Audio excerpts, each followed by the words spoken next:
Okay, class, this is the second lesson about trade and commerce.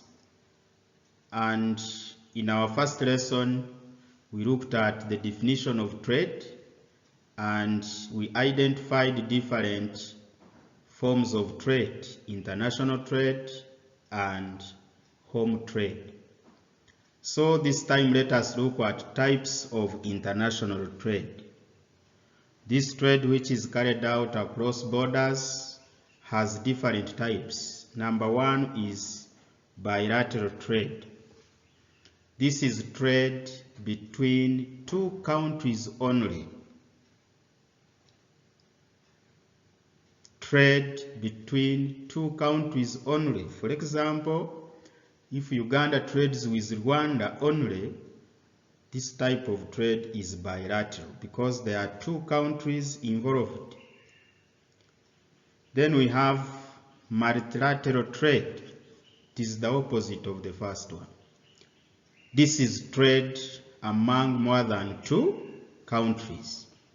It is trade carried out by more than two countries. More than two countries are involved. For example, if Rwanda trades with Uganda, trades with Congo, Burundi, Tanzania, Kenya, that is multilateral. Then we have entry port trade.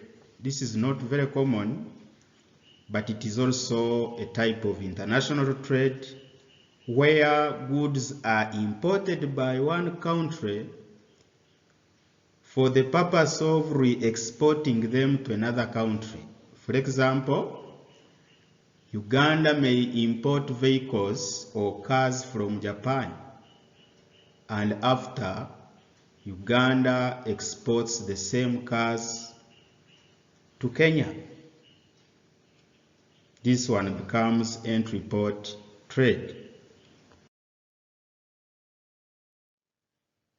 One may think of export trade and import trade, and you ask yourself, where do these ones fall? They are also under international trade, because when you are doing export trade, you are exporting to other countries. You are sending goods to other countries. And in import trade, you are bringing goods from other countries.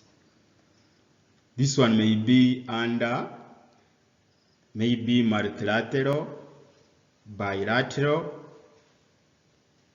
or entry port. We have other kinds of trade which we all, I think, have ever heard about. We have retail trade. Retail trade. It is carried out by retailers, people, traders who sell goods in small quantities, consumers. So retail trade is where traders buy goods from a wholesaler or from wholesalers and sell these goods to consumers. A consumer is the last person in the chain of distribution who uses goods and services for himself. He does not need to sell them. He buys them and uses them. So these consumers buy from retailers in small quantities. We have wholesale trade. This is the buying of goods in bulk, in large quantities, from both the manufacturers and importers. Traders then break this into smaller units and sell them to kiosks or kiosk owners, hawkers, shopkeepers, and supermarkets. Wholesalers buy in large quantities and sell in small quantities to retailers. Retailers also break these goods into smallest quantities to sell to the last man in the chain of distribution, a consumer. Thank you.